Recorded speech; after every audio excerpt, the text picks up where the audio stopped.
And after this whip around, do some more whip around a different day. We'll do on the next whip around I'll be doing will be of for sports. Will be whip around of NCAA women's soccer whip around. It will start in a couple weeks. Not this week. Not next week. Week after.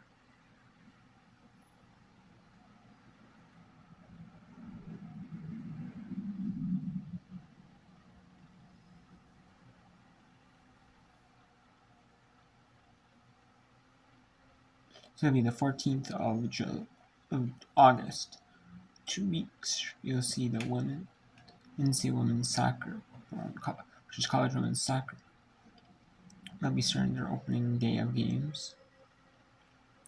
So in whip round that is going on, I'll be doing a whip round of the season, the start of the season.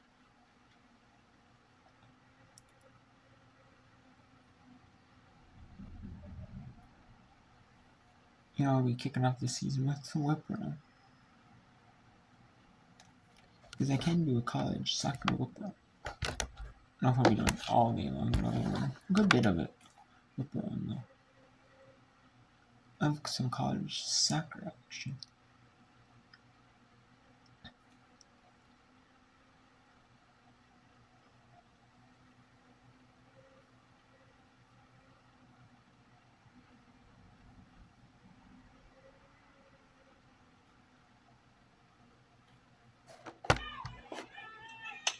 The other way into shallow right. Estrada has done a really nice job getting jumps on balls in right field.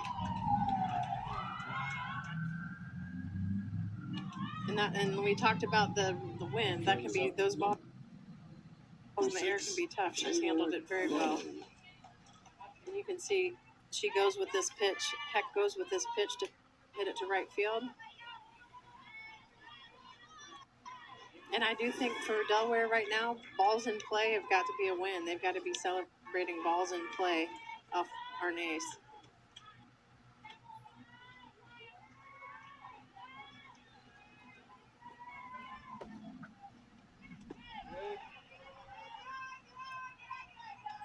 Taylor Lowe, who continues to dominate this week. Triple, a walk. We showed you the 3-run homer. She hit in extra innings on Tuesday to beat Louisiana. What a week it has been for this local product. And ahead of the count again, 2-0. She's third in the tournament in both average and RBIs, and I'm sure that was a large part to the home run that you mentioned earlier. Well, that was coming into today. That's right. And she adds the triple and on base 2 more times. She's living there. She lifts one deep to left field, but the ball not carrying. And at the track, Bayos able to make the catch. So a long, loud out ends the top of the 5th. The Philippines will look to rally when we return.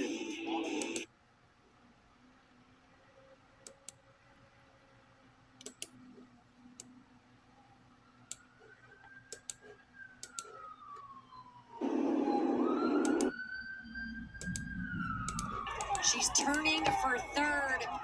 She is going to stand up right on the bag. That's a 1-out triple for the leadoff hitter, now on base back-to-back times.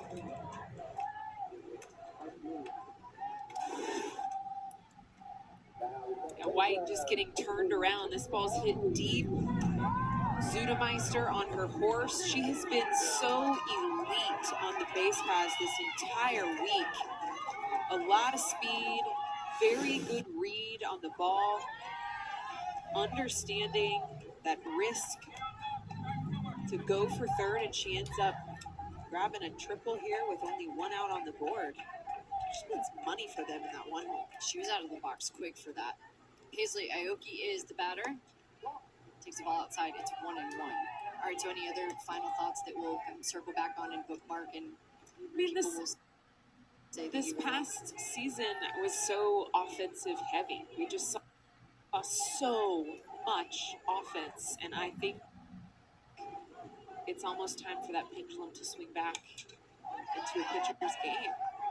I mean, I think that we've seen a lot of things evolve in our game. There has been a lot of hitting data provided. There's a ton of different resources out there to educate and prepare hitters, and I believe that we're going to start to see pitchers take back over our game. Okay, I like that a lot. Off speed, and Aoki drives that into right field. Milo Allen, who was playing that position, makes the play. The throw not in time. Zudemeister tags and makes it 6-3. So a sac fly RBI for Paisley Aoki.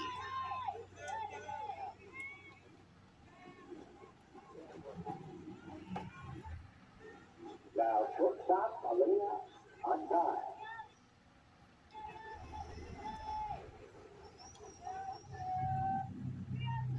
Here's Aaliyah Anzai.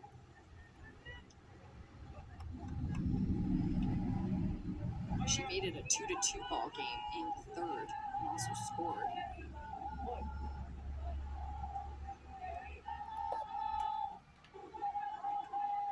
Leaves it outside. It's 1-0. It was also an offensive heavy side on the college baseball scene this year. There were some pitchers drafted in the first round college arms, top college arms, but some pretty good offense as well. She fouls that pitch back. It's 1-1. It's interesting too, just to see the difference in talent distribution between baseball and softball. A lot more widespread talent distribution, in my opinion, in baseball, just with the ability to get drafted right out of high school versus playing the collegiate landscape, whether that's a D2, a JUCO situation, or a Power 5, D1.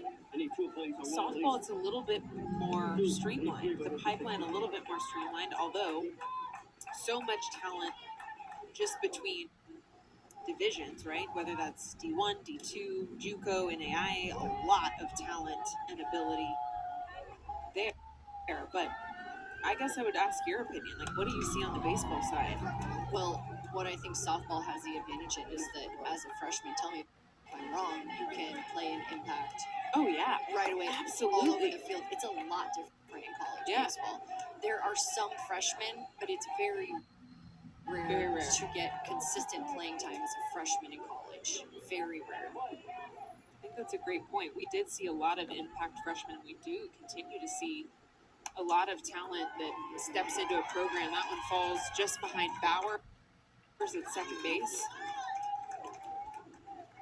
And it speaks to the talent of this sport, right? Even these young women, the age ranges from 17 years old all the way down to 14 being freshmen in high school, 8th graders we've seen on some of these teams, and they're able to get on this roster and be a big impact on the biggest stage of their career so far. 1 on 2 down, top 4. That pitch is fouled away off Kayla Sato's bat. She's been on base twice today and scored. I think it speaks to the development at the amateur level, preparing them for college even more than ever before. I certainly was not preparing the way that these young ladies are. I probably had some different aspirations or wasn't thinking that college was an option for me. I played with a couple of All-Americans, Maggie Behouse at Michigan, Courtney Conley at Alabama. Like my high school fed into some major programs, which was awesome. Yeah, it was not on the same level as they were, but they were training themselves in a different way than I was, and I know that that's evolved today. Here's the other cool thing about the growth of our sport. You won't toot your horn, I will toot the horn for you, is ability to work and extend a career within sports. Not just playing at the pro level, right? Yeah. But you're a woman working in sports, multi-different levels, a ton of different hats that you wear. And I'm going to continue to brag on you when we come back. That's really nice of you. That's very nice of you. Sato flies out to end the top of the frame, but Hawaii gets one more. It's 6-3 West.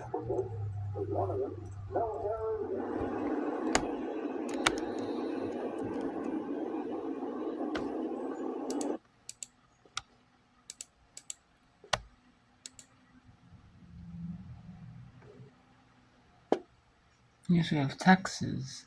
Columbus, Texas leading 14-0 on Alien top of the 5th. That one is going to be a run rule situation. Let's go to Junior League backgrounds to the Philippines. Let's see if they can get a win over Illinois.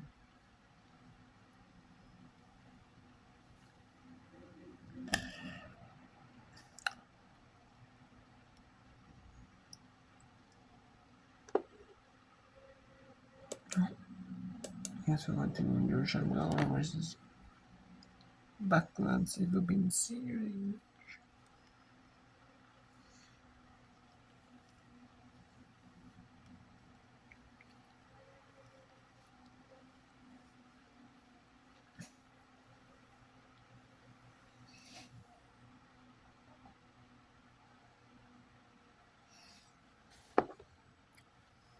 Top of the 6th in that one.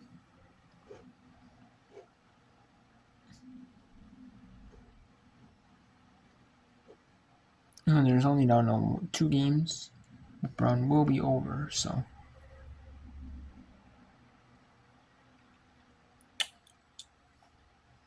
LeBron probably will be over soon here.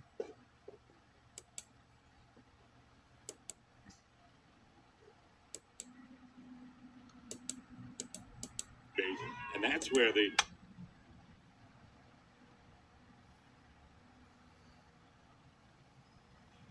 turnstiles start to unleash on the base.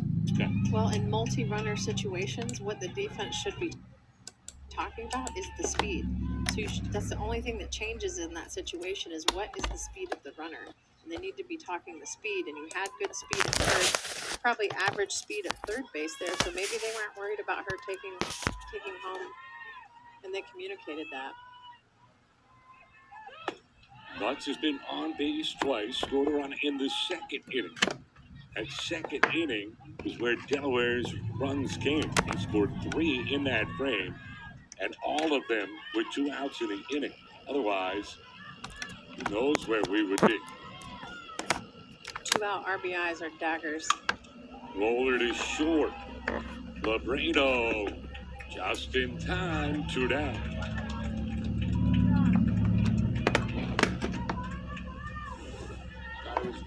Batters number 10, Carly Kruger. You can see getting weak contact right to Labredo. She comes up and does a nice job throwing the quick lets out. Here's Carly Kruger. Drove in a run in that 2nd inning with her single.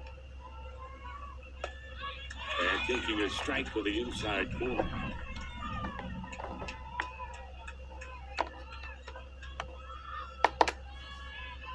Not hard to figure when she'll be graduating high school. She's got right on the side of her helmet. And is behind her. Got nothing in 2. It is hard to figure what number she is if you look at those helmets. They keep throwing me off. That's her travel team number and her regular season Little League number, but number 10 in this World Series. Arnaise is attacking her right now. She had to foul that rise off to survive.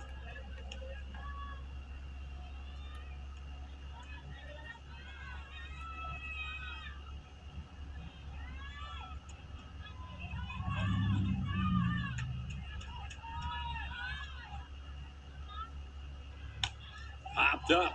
Should be playable. Backing up. Labredo is there. And a 1-2-3 inning turned in from Arn. Marlita Kring Kring is her nickname. Up to bat. Got hit by a pitch in her first at bat. Runner going. Throw down to second. Got her on the 2nd try. Nice play by the shortstop, Addison Merskos, as runner went past the base. And when she came back, Mariano was tagged out. So that will end the 4th inning.